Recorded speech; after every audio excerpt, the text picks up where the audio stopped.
I believe that vibration, that person coming out of that workshop and walking into the world and don't have guilt, shame, and fear around them, their vibration is different. One example, they don't even have to say or persuade anyone else about what they did. Just by walking out there, their vibration lifts, and the people they come in contact with feel that, create a vibration shift in them. You become the medicine. As more and more people do this, it's like a tipping point. I believe we're moving towards the tipping point in awakening of the planet and awakening of sexuality as a force of good.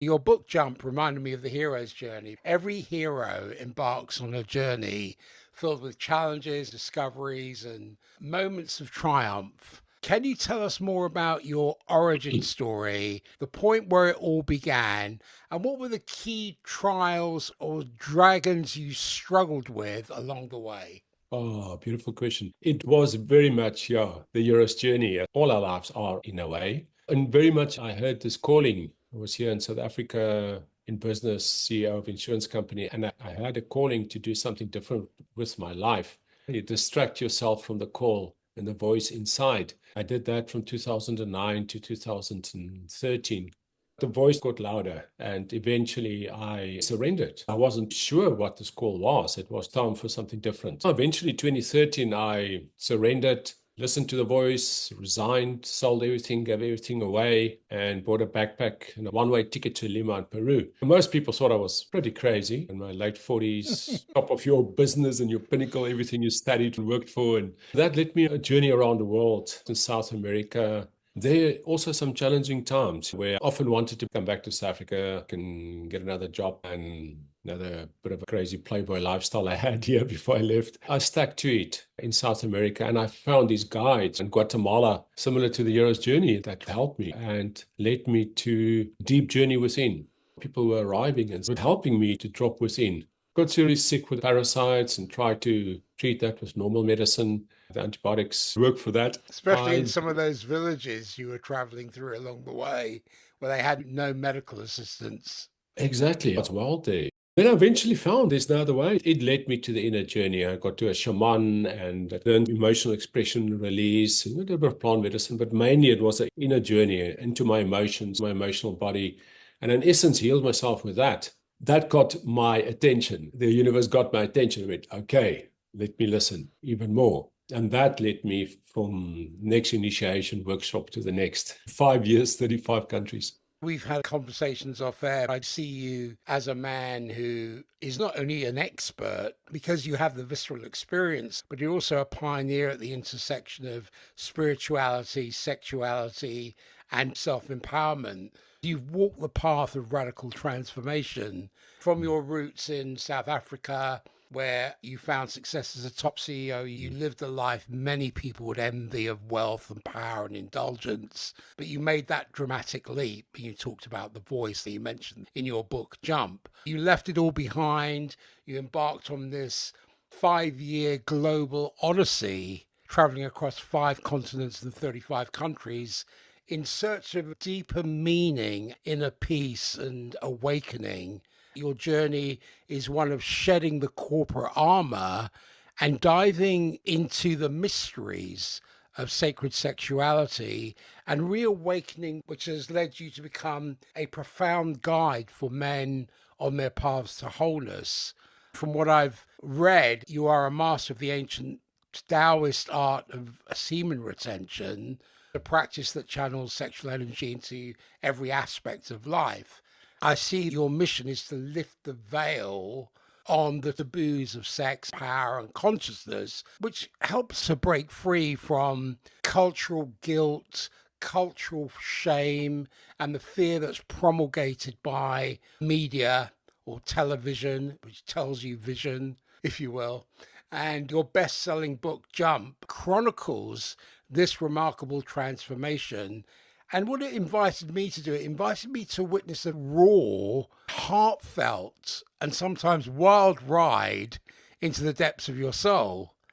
For anybody reading this book, if you are seeking vibrant connections or deeper intimacy or a more authentic sense of self, the wisdom in the book really promises to offer just that. Today, we'll explore sexuality's crucial role. This is the topic that we talked about in raising the collective consciousness.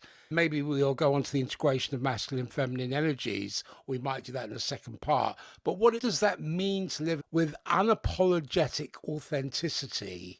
If we start to look at the broader implications of sexuality's crucial role in raising collective consciousness and detail the potential benefits and risks based on current understanding, current scientific understanding, current research, this is a powerful concept that blends biological, psychological, social, and spiritual dimensions. If we approach this with mindfulness, then sexuality can foster a deeper connection in transformation as well as collective evolution. I see there are potentially the risks of exploitation and imbalance, which must be carefully managed through the work that you're doing, through education, through guidance, through ethical frameworks and sensitivity. When we have a more conscious relationship with our sexuality, that has the potential to elevate human experience and create a society that is more inclusive and much more compassionate and spiritually aware. If we look at the energy of sexuality as it threads its way through every fiber as a force, and it's as ancient as life itself, but in our modern world, it pulses with a new potential, not just for pleasure or procreation, but as a conduit to higher consciousness. I see a bridge between the physical and the divine. If we can imagine a world where the energy of sexuality flows freely, unencumbered by shame or repression, and in bedrooms and sacred spaces, people explore not just their bodies, but the very essence of connection. This power we have, and the one we can explore, is not without its peril, because like fire, it can warm or it can burn in the wrong hands. It can become a tool of manipulation as distinct from facilitation as a means to exploit the vulnerable. So the path to collective awakening through sexuality is lined with thorns of potential harm. Here we are at a crossroads. Will we embrace sexuality as a transformative force, weaving it into the fabric of a more conscious society, or will we continue to shroud it in darkness, denying its power to elevate the human spirit? Oh, beautiful question, Peter. And a few things that come up is it is so linked to sexuality. Maybe I can go through the 4 types of or levels of sexuality briefly. Sexuality, obviously, for level 1, procreation, to bring more children into the world, and then recreation, to have fun. Thirdly, health. By breathing sexual energy up, you can improve your health. It's powerful life force energy. You can put all areas of your body, and it can heal diseases.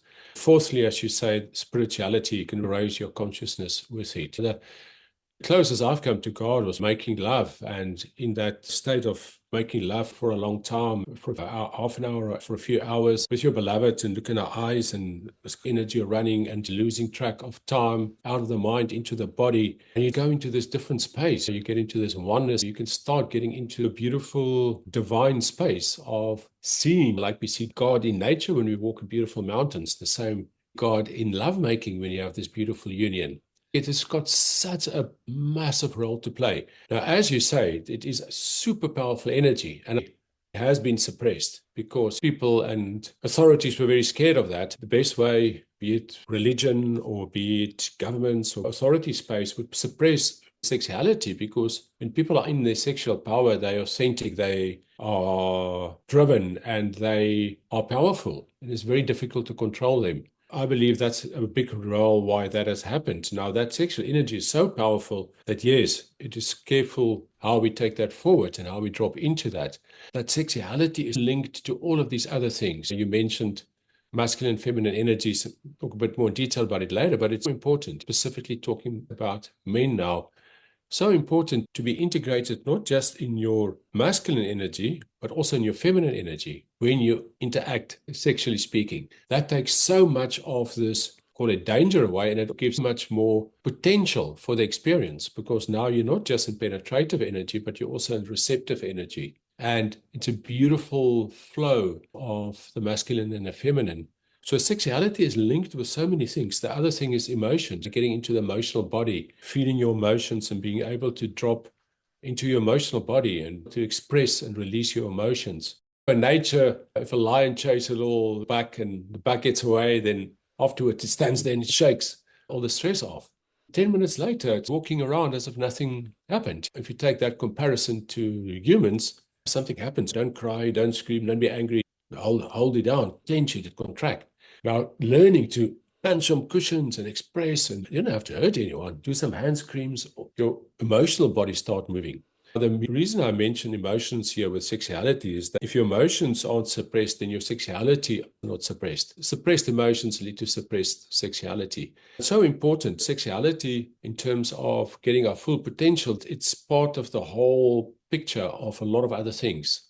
This massive potential as to super fast way to accelerate your consciousness. Also can sit in a mountain and meditate in Tibet for 10 years. It's also a beautiful way. All routes are beautiful. I believe this route is also beautiful and potentially much faster by creating into sexual energy and feeling it, learning to be conscious about it, learning to be present with your partner when you make love, or with yourself when you self-pleasure, masturbate. That presence bring you into your body and bring you into God and into the universe.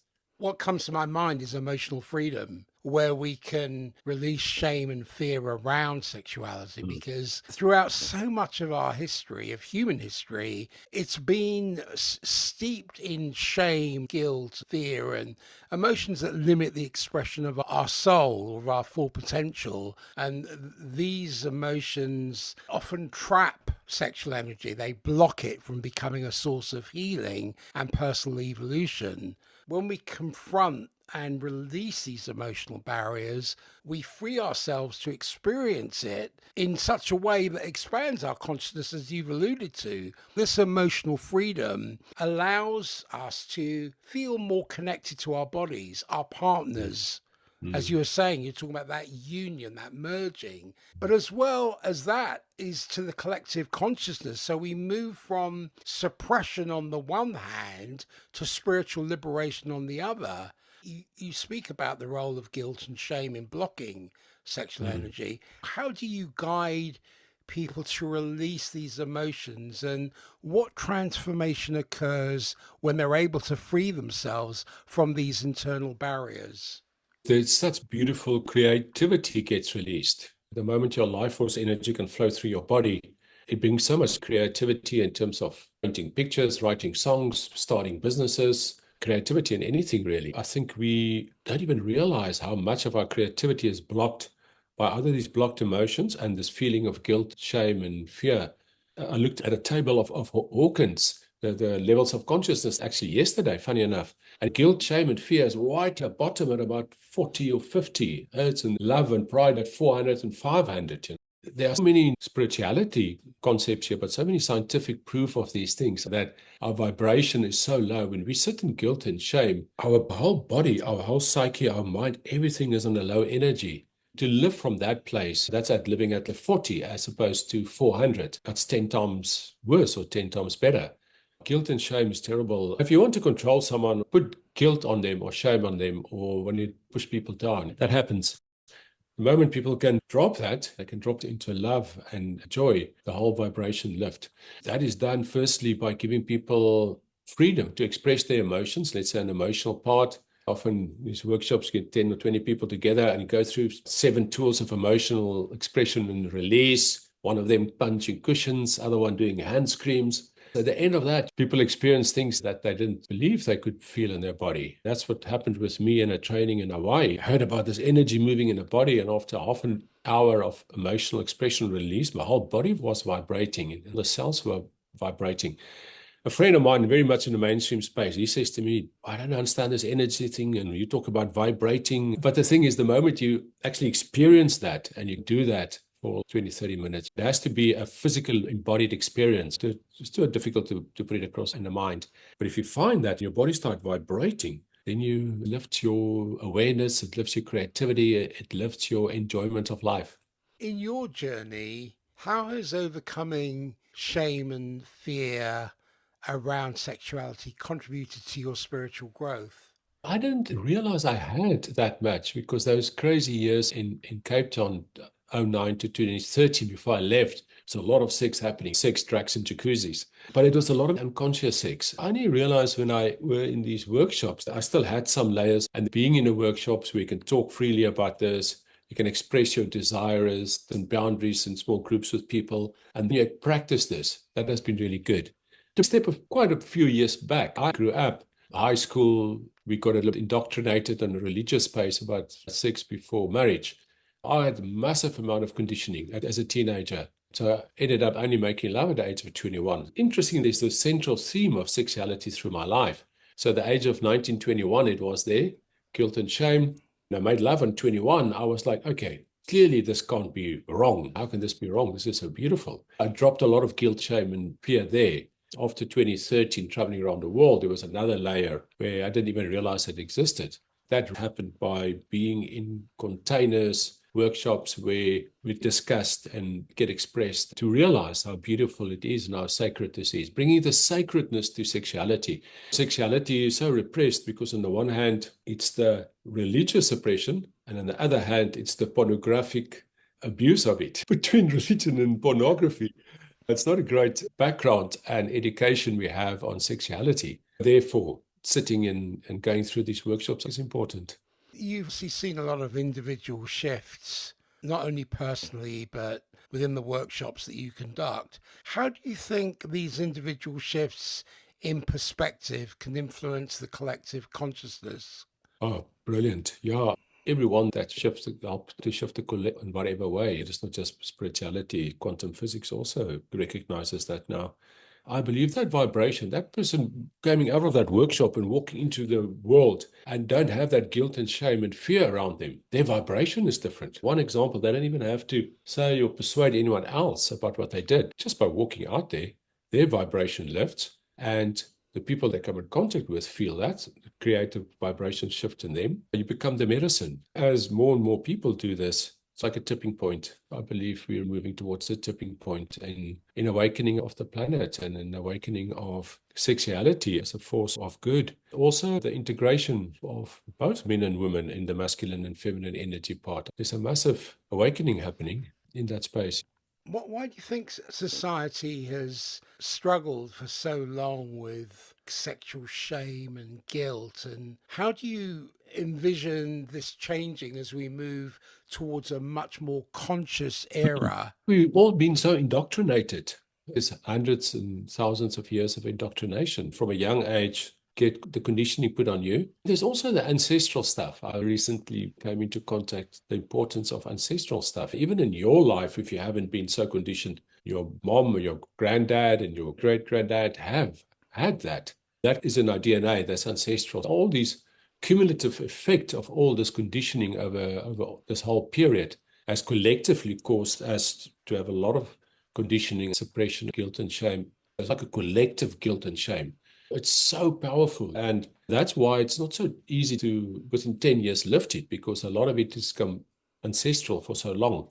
There is so much happening around the world now. Just us sitting having this conversation is amazing, and going around the world with that. There's so many people sharing it now. I think in 100 years from now, 50 years, we're going to live in a different world. If we can interrupt history, because history repeats itself in well-trodden routes. And as you were saying earlier, if we start to embrace these practices, and in the work that you're doing, people will become like a giant tuning fork where their vibration is different. That will hopefully ripple out and resonate with others who will recognize that, or not, but the ones that do will spark their curiosity. Exactly. I'm just thinking as you're talking there, for example, I was thinking about it the other day in Hollywood movies. It's insane. You can depict the craziest violent scenes, but not sexuality scenes. That's all cut out. No sex or even nudity is there, but you have people chop people's heads off, and there's crazy violence, but not sexuality, which is fascinating. The violence is totally natural in that space, and their sexuality is beautiful and sacred and pure. So I think media has also played a massive role in that. Absolutely. It perpetuates the historical roots of it all. The more that floods into our consciousness, the more we believe it. It's like telling you the vision, television, telling you the vision, right? It's giving you that vision, and those impressions tend to stick. Moving away from television, if we look at sexual ecstasy, this is something I was looking at the other day, which was sparked by your book, Jump. And I wondered if we can experience this with presence and intention. And as you talked about being not only the giver and the penetrator, but the receiver as well. If we can experience this with presence and intention, that can be a powerful spiritual gateway. I see many ancient spiritual traditions teach sexual energy is not just a biological impulse, but it's a sacred force that's capable of elevating consciousness, because that ecstasy opens the heart.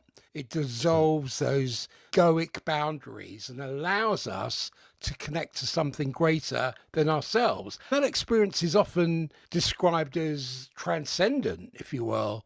And I think that can serve as a window into higher states of awareness where the individual and the collective merge into a unified field of consciousness. You've explored sexual ecstasy not just as a pleasure, but as a spiritual experience.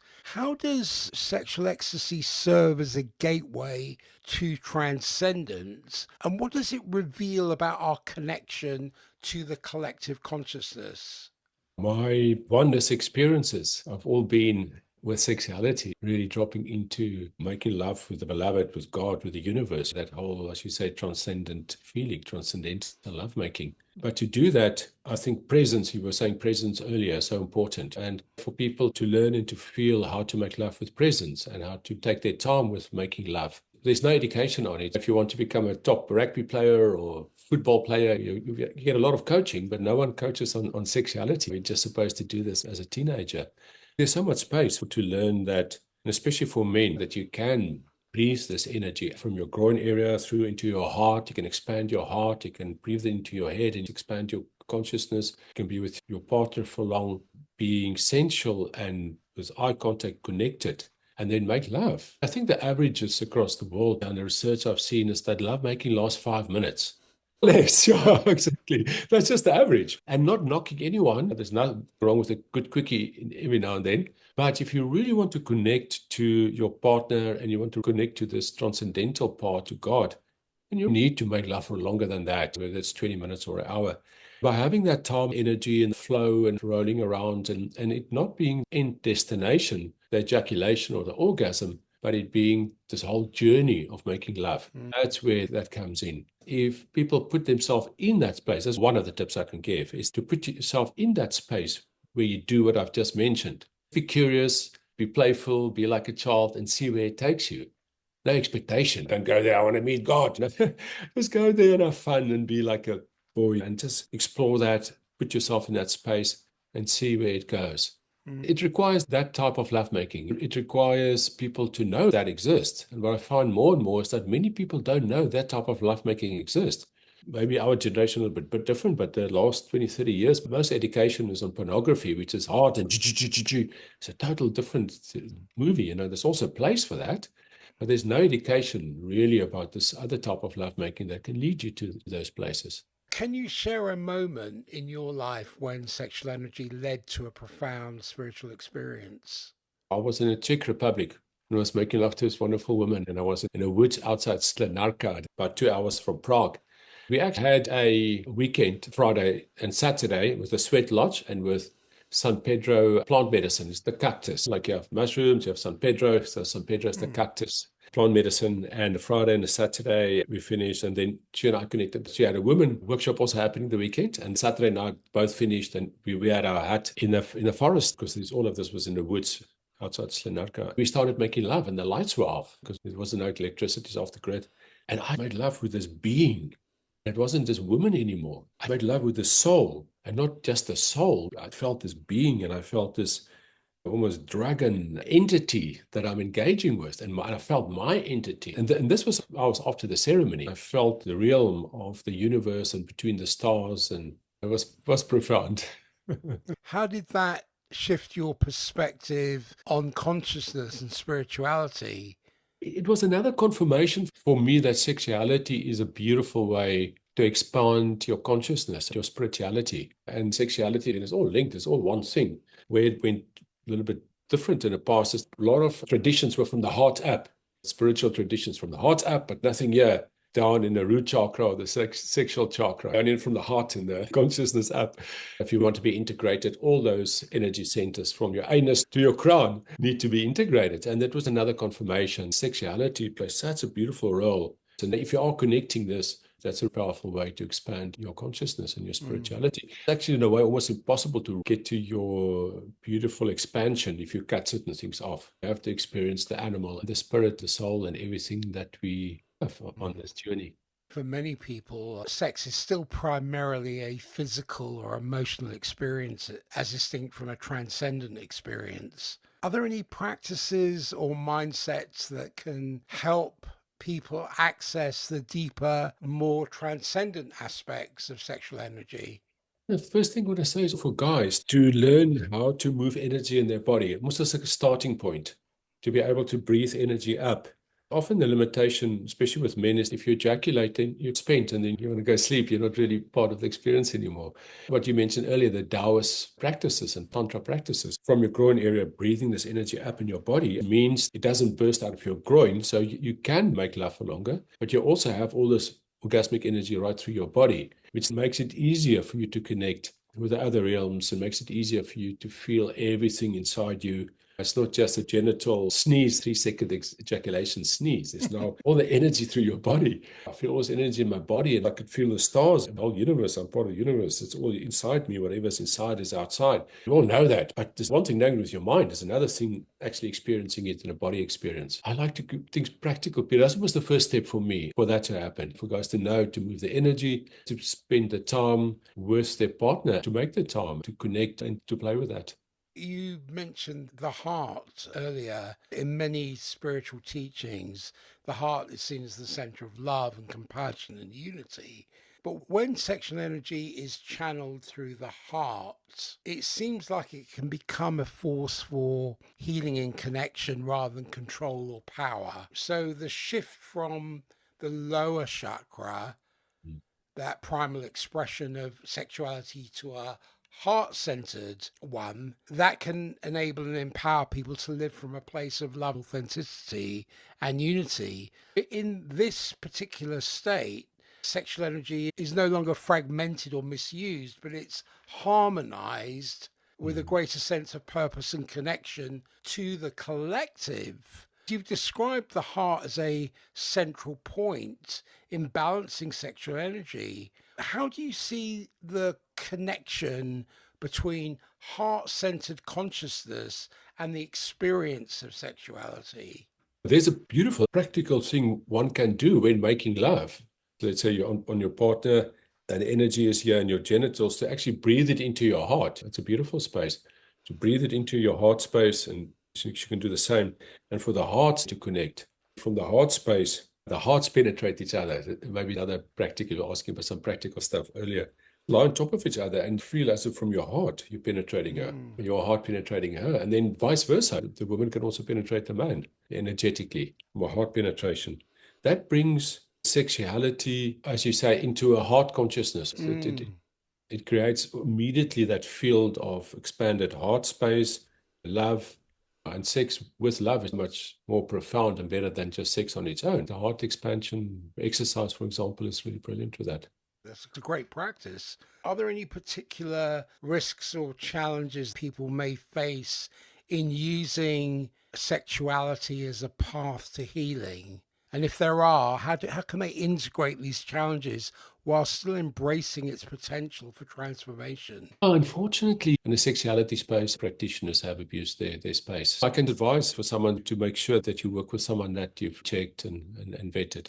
In the work that you do, there's an emotional depth to it. when you look at water, when you look at the element of water, that can be tranquil or it can be turbulent. And if we tie sexuality to water, which involves emotional openness and surrender, when we embrace vulnerability in intimate moments, that allows deeper emotional connection and healing. And if we look at water, that represents the allowance of feelings to flow, if you will, between partners without judgment. So it's creating a safe and brave space for intimate exploration. There's a healing and purification that can take place because water's role as a purifying force can be mirrored in how sexual energy, when approached with intention, can cleanse emotional blockages, release trauma and pain and all those other things that are stored in the body, which leads to greater emotional clarity and personal growth. If we can learn to flow like water, yielding, feeling, and nourishing, we move away from these puritanical, excessively rigid societal expectations of intimacy and embrace it as a transformative fluid force. So it becomes a tool for emotional exploration to enhance empathy and deepen human connections. Yes, exactly. I totally agree. And something that's also so basic that also goes with that, I think very few of us had any education on, is expressing desires and boundaries and the flow with the water, but there's a bank of the river. And we haven't been told really to express our desires and our boundaries and when to say no and how to say no and how to say yes. Something also coming up in that space. So in terms of the previous question, that's also super important working with people is often you almost have to teach them first how to set boundaries, how to hold boundaries, how to communicate boundaries, and how to say no. All of those things are super important with sexuality training. How can we allow vulnerability in intimate moments to create a deeper emotional connection between partners? Yeah, exactly. And if the moment you express your desires and you're vulnerable and you're authentic about it, it creates better intimacy. The moment you say, this is my boundaries, what I like, then it also creates trust. Now you know your boundary is strong. So if you say yes, then I can trust your yes because I can trust your no also. That's a super important part of intimacy. In what ways can sexual intimacy serve as a healing practice, not just physically, but emotionally and spiritually? Sure, good question. If you open yourself up to be seen, that is a big step to be vulnerable and to open and someone to really see you. And the sexuality space is probably one of the most vulnerable spaces. In sexuality, you have intimacy and you can be open and vulnerable in that space and allow yourself to be seen, then it expands in other areas. It makes it much easier to be that in the rest of your life, in emotional space or spiritual space. There's so many people, I've had partners before that previous partner said that, like, never really had made love before with eyes open. Often people, it's either in the dark or it's in light, but looking in a corner or lying there, but not actually eye contact. That pure intimacy and vulnerability of reaching a point, not just orgasm, but lovemaking, but orgasm whilst your eyes are open and you're actually connecting with someone. That's very scary in a way. If you can do that intimacy and sexuality, it built the courage muscle to go out and to do that in emotional space and in spirituality space and surrender space in the spirituality area. Talking about intimacy, I always wondered because many of us have done this myself where I've held back my emotions during intimacy. What does it feel like for participants in your workshops? What does it feel like when they let them flow freely as water does? People arrive in the beginning of the workshop and I would say contraction, but they arrive in a certain way, which you see when you walk down the street in a city and people arrive like that. And at the end of the workshop, a few days later, they are like water, like you say. They're more flowing. It's a transformation. They flow, they walk differently. The facial expressions are different. It's more relaxed. There's body contact. It doesn't even have to be sexual or sensual, but there's more contact. There's more intimacy. Yeah. People are more comfortable. It's not weird. It's much more receptive, free, loving energy. Do you think intimacy can be a form of emotional purification? And if so, what emotional barriers might be cleansed if we allowed ourselves to fully flow in such moments? You definitely can. the barrier even of seeing yourself can be cleared. We look at the deeper inner journey, we look at ourselves internal, but sometimes we don't see everything. If you're with someone else and the other person see into you and you allow that, you sometimes see yourself even deeper. So it can break barriers inside you. That's so important to go to meet yourself deeper, because the other person can only meet you as deep as you've met yourself. That makes sense. Yeah, no, absolutely. Yeah. And Yeah. vice versa. So if both parties go deeper into themselves and they see each other, it's almost like a snowball effect. Then you get to know yourself better, the other person get to know themselves better. The love goes deeper, self-love and the love of the other. It's a beautiful process. It's scary and it's vulnerable. I believe that's the biggest form of courage. And I find it often for the men is courage to fight this big guy. But I find most of those guys will rather fight the big guy than go into the vulnerability. That takes more courage. And vulnerability takes a lot of courage.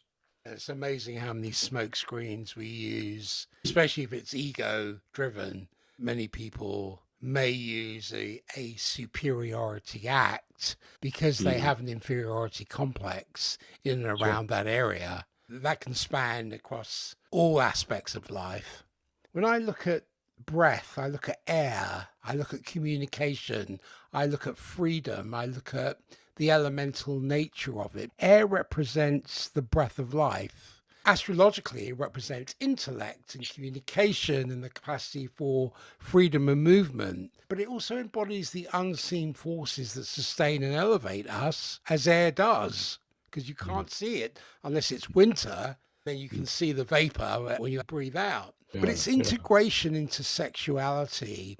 I was thinking about conscious breathing because the breath is foundational to both life and intimacy. There are practices such as Tantra, which I know you experienced, you talked about in your book, but that emphasizes the synchronization of breath between partners, like the heart practice you were talking about, but with breath, creating much more of a meditative, transcendent state. So when we breathe deeply and consciously during intimacy, that enhances physical sensations and expands energy and cultivates mindfulness. There's an element of communication and understanding, and communication highlights the importance of clear, honest dialogue in intimate relationships. So words like air can either lift or destroy. Conscious communication about desires, you mentioned boundaries, and feelings are essential in creating trust and mutual understanding.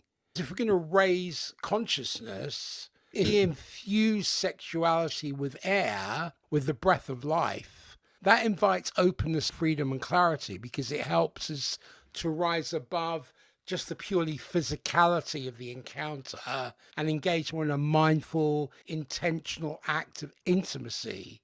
We shift from a base instinct to a higher form of conscious exchange, which I see as an enrichment of the relationship and self-awareness. Somebody is struggling with communication. So say you've got a couple, they love each other deeply, but during intimacy, something feels blocked. So maybe they attend a workshop that, say, focuses on breathwork and communication. They go home, they practice what they learn. They may sit face to face. They may breathe synchronized. They may speak their truth in whispers and gazes. But as they make love, they keep their breathing aligned. So every exhale becomes a release and every inhale becomes a connection. Maybe for the first time, they can breathe deeply, but one of them may feel like, wow, I now recognize what's been holding me back. So the air between them, the energy of air between them, was once filled with unspoken tension, now flows freely with words and breath and unguarded connection. How can conscious breathing during intimate moments elevate the experience from physical pleasure to a meditative, connective state? Beautiful. You described it beautifully. You articulated it beautifully. I think that's a beautiful practice. And definitely with lovemaking, that's often what happens. I call it three things: breath, sound, movement. That goes together for me. It's almost the first thing to expand your lovemaking. Remember these three things: breath, sound, movement. And the one you talk about is breathing, just to make sure you breathe. And you can alternate, or you can make sure you breathe and you have a lot of breathing happening in the lovemaking with sound. So often it's breathing, but it's quiet. It could be, ah, feel the difference in your body, just a silent out breath. And if you make the sound, everything vibrates, and so that release. Then if your body move and your hips move, that expands the lovemaking. It's a beautiful question in terms of the intimacy with the breath work. Yeah, I love it. I love what you're saying about that. Yeah, I love your thing about the unspoken words that are sitting there, and by breathing together, you make it start moving. Because I believe that is the biggest thing I've seen in personal experience in relationships, is actually not having the hard conversations. And hard conversations being where you're vulnerable about what you desire, what your boundaries are, or what you don't like, and those type of things. That's also intimacy. Intimacy is also having the hard conversations that you're scared to have because of conflict. I love your breathing and love making, moving that air. I like to look at natural laws and natural things. When I look at breath, that is the first thing we're given and the last thing to be taken away. But it's one of the things that we can control. We can use breath in the way I was thinking about scenarios between people whereby when there is that exhale, it's a release, like that sigh. Then Yes. the inhale can be a connection. Yes, I love that. Then the question arises is what unspoken truths or desires do we often hold back in intimate relationships, and how might openly communicating them change the dynamic? If we openly communicate them, that changes the dynamic, whether we do it through breath and then follow it with sound or Yeah. words. Yeah, I love that. I love that. It's a good practice to do before. Sure. Wow, beautiful. I think that's a good practice. I'm actually going to do that in the future Gathering. with my partner before we sit and share where we are, and let's do this bit of a breathing thing together before we do that, whether it is in lovemaking or just sitting on the couch or on the floor before our sharing. Let's do a bit of this outside breath and inside breath. What do we want to Love let that. go of? What do we want to release out breath? Yes. What do we Yes. want to connect to in breath? Yes, that's beautiful. We hold our breath in relationships, both literally Yeah. and metaphorically. What would happen if we exhaled and let go? Yeah, that's exactly. I love that. Wow, thank you for that. I think That's that's a okay. beautiful. Well, add it to your practice. Yeah, I'm definitely going to. I think it's beautiful. I'm going to do it in my practical stuff with communication with my partner. Is that it's a nice way of getting into the body, a bit out of the mind. Otherwise, the sharing can go very much into the mind. Actually, do that practice together as a bit of an intimacy building, heart-centered connection before one goes in share in terms of boundaries. And I believe it's good to have this weekly or 2 weekly check-in in a relationship. What's moving for you? What's moving for me? It can sometimes become a mind thing. Your breathing practice, the Peter breathing practice, is a good way to get into the body.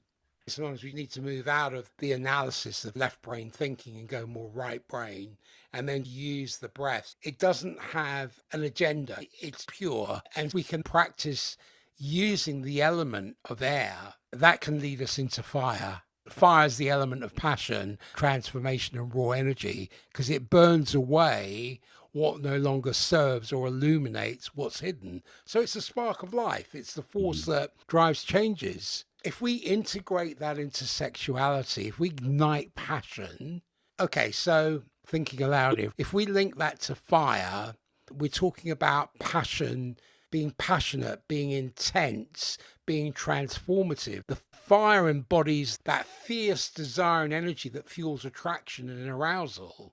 If we approach that with awareness, this energy can be harnessed to deepen intimacy and push beyond physical pleasure. Not that physical pleasure is a bad thing, but if we can transcend into realms of spiritual awakening, then we can burn away the old patterns like the release and the fears and insecurities. The invitation here is to step into new ways of being and experiencing life, because the fire in sexuality acts as a powerful catalyst for transformation and for relational, let's say for relational transformation. If we're looking at raising consciousness and we understand the sacred fire the living sacred fire, that can be transmuted into a force for spiritual evolution. If we channel desire and passion into creative expression, we can break free from ego-driven sexuality and instead use it as fuel,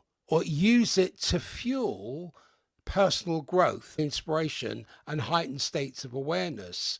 So if you have, I'm just trying to think of a scenario. You know how some people get into a routine, it becomes a routine experience. But say something inside of someone, of a couple, goes, you know what? I want more depth. I want more intensity. They get really curious about it. They may study Tantra, or they may study ancient traditions of sacred sexuality. They may learn about what is the transformative force behind sexual energy.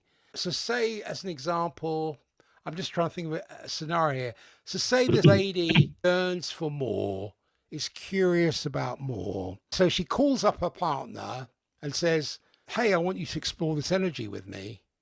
You create this whole scenario, you light candles. Your intention is to treat the intimacy as a sacred ritual rather than the wham bam kind of thing. So you make love, you focus on the fire within the desires and the fears and the untapped passion.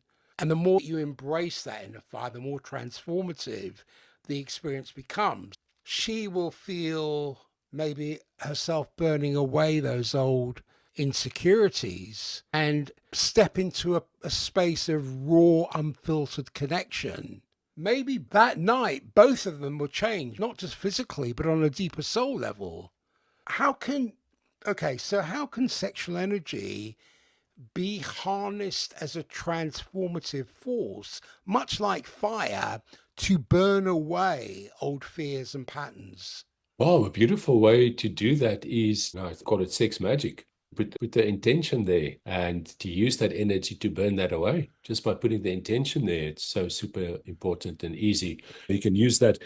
I love your analogy of fire. Then before the lovemaking or in the lovemaking, say, wow, this is what our intention is. This is what I want to shift in my life. This is what I want to let go of. And let's put it into the ritual of our lovemaking tonight. And in that process, in that lovemaking, you let that go. Or you can manifest something. You can say, oh, wow, I want to maybe bring that into my life. And you put that into the energy, and that fire and passion of that strong life force energy can drive that into your manifestation. So powerful. I believe it's 10 times stronger than just sitting in a meditative in the morning, and also beautiful, but saying, doing visualization and all of that, it's beautiful. But if you do that and you bring that with the fire of sexual energy, it's super powerful. There's a nice range there, Peter. I'm going to make that point. The slow lovemaking, Tantra lovemaking is brilliant. But I think there's also space for the ravishing and the fire, both fire, but the slow burning fire and the high burning fire of this word in English language I love, called ravishing someone. That's a beautiful word. So it could be heart fucking, but with an open heart, which I equate to ravishing, or not just penetrator, but also like with your hands, ravishing someone, but with an open heart. And the slow burning fire of the slow Tantra lovemaking, both of those can be used. Yeah, I love that. I see it as an approach to intimacy, as a sacred, intentional act that honors both the fire of passion and the potential for deep transformation. But what that needs, it needs a grounding, it needs earth, it needs sensuality, it needs stability. That's what earth represents. Otherwise, we'd be having this conversation in the air if we didn't have gravity, if we weren't grounded, if we didn't have stability in the physical realm. But it's also the source, when you look at the planet, you look at the earth, it's a source of fertility and growth and material sustenance. So earth holds and supports life, offering stability and nourishment. But if we integrate that into sexuality... It's almost love and sex. Don't know whether that's where you're going with that, but what I see somewhere there is the earthly part of the grounding, the love. There's love in this relationship, and you bring sex to it. And then I believe thirdly, bring romance to it. Sex, love, and romance. Then you've got such a powerful container for happiness and also for manifestation and for utilizing this energy for anything in your life. So I think those three aspects together. And I mean, it's not just me. This was 1939. Napoleon Hill wrote that book, Think and Grow Rich, one of the biggest business books in the world. But there was also a chapter about the sexual energy, moving that through your body and utilizing that. And he was talking there about relationships, sex, love, and romance. Sex and love, I think without that, you can't really have a long-term relationship. If you can throw romance in, it's not always possible. I think you need those two. But if you throw romance in, it's even more powerful. To build off of that, looking at the earth element in terms of sensuality and presence, which the earth is, but if you look at nature, there's a consistency to it, but it's slow, it's sensual, it's deeply embodied. You go for a walk by the ocean and you can engage all your senses. You can engage the touch, the taste, the smell, the sight, and the sound in a mindful way that creates a grounding and nurturing experience. This kind of intimacy does require full presence and being in the body rather than the mind. I think it's holy to be in the body. The stability and security of earth represents to me trust and security in intimate relationships. If we can establish a stable foundation of trust, and I know you talked about trust earlier, that allows for a deeper sexual exploration where both partners can feel safe to be vulnerable and authentic and deeply connected to their bodies and the physical sensations of pleasure. Because if we are to raise consciousness through, let's say, if we look at it through the earth element, that becomes an act of grounding and rooting into the present moment. If we focus on the sensory experience and physical connection, intimacy can be transformed into a meditative practice. We align body and spirit. We enhance awareness. We deepen appreciation for the sacredness of the physical form. Exactly. We get out of the mind into the body. There's a fusion of all of these things. When you look at these elements, they all offer very distinct qualities. But when we integrate them, we could talk a lot more about this, but when you integrate them into sexuality and intimacy, that can elevate consciousness in many ways. As an example, water, to my mind, teaches me surrender and emotional depth. It would allow me to connect with our feelings and heal past wounds through intimacy, whereas air would guide me to breathe consciously and communicate clearly, making sexuality not just a physical act, but an exchange of energy and understanding, whereas fire will ignite my passion and transformative power. That will enable and empower us to channel that energy into personal and spiritual evolution. Yes, exactly. And earth will ground us in sensuality and presence because there's a potent reminder that the physical body and the experience of pleasure is sacred. Yeah, I love that. I Right? love the articulated with the four elements. That's a beautiful way to put it, Peter. With the sacredness of sexuality. Oh, it's beautiful. If you think about grounding ourselves in the present moment to enhance the sensual experience of intimacy, to make it more meaningful and connected, how can we do that? How can we ground ourselves in the present moment and enhance that sensual experience of intimacy so we can make it much more meaningful, much more connected? The easiest way for me to be in a present moment has always been when I made love. Now, I don't know whether that's exactly the question, but present moment for me is often when I'm in nature and, the waves. So I'm going to see the waves over there now. And I walk there and I hear the waves and my feet in the water, freezing water, 12 degrees here in the Atlantic Ocean in Cape Town. You have to be present because it's cold and it's beautiful. The same with lovemaking. It's so easy to drop into the present moment because you're in this emotion, in this space. I don't want to knock porn, but pornography can put you in your mind. So if you make love and you're moving in your mind about what you saw last night, then obviously that's not going to put you in a present moment.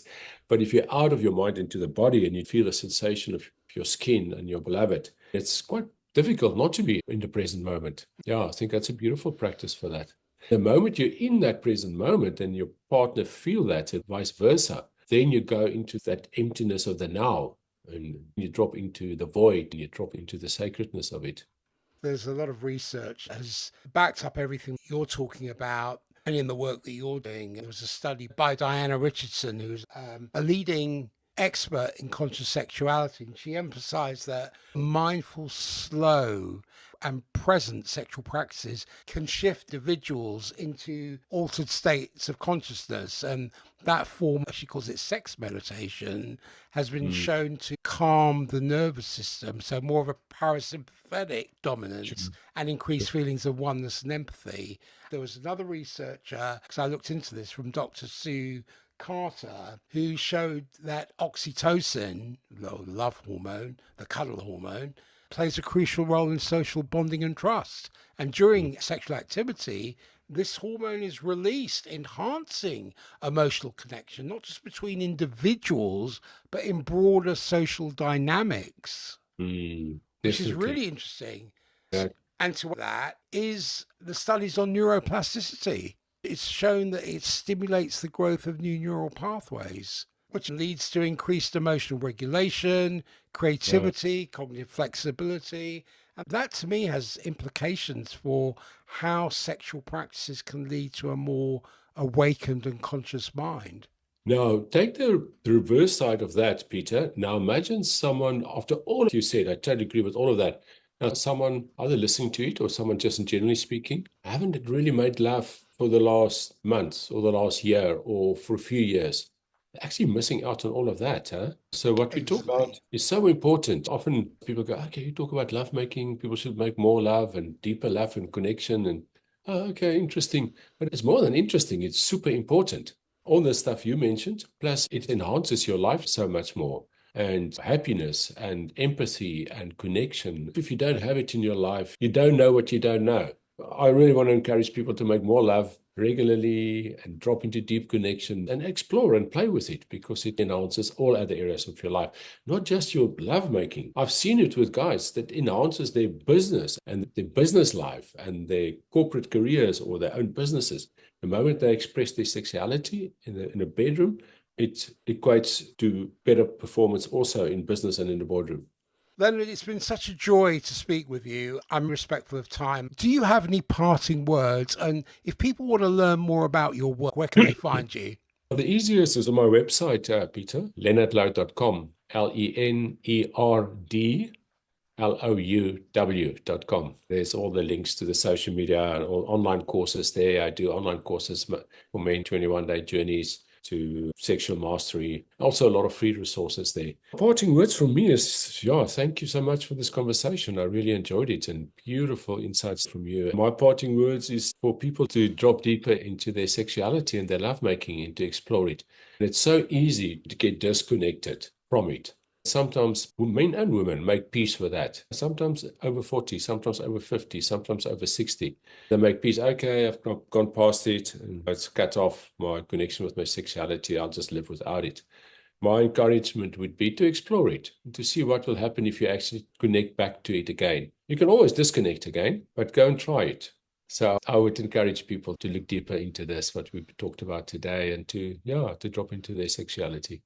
I want to extend my heartfelt thanks to you for your insights, your experiences, and your candid thoughts. That's truly enriched this conversation and hopefully given listeners so much to think about. And to the audience, thank you for tuning in. And I hope you found this discussion as fascinating and illuminating as we did. And if you enjoyed this episode, subscribe, leave a review, leave a comment, share it with a friend who might find it valuable. So until next time, keep exploring, keep questioning, keep the conversation to empower your evolution.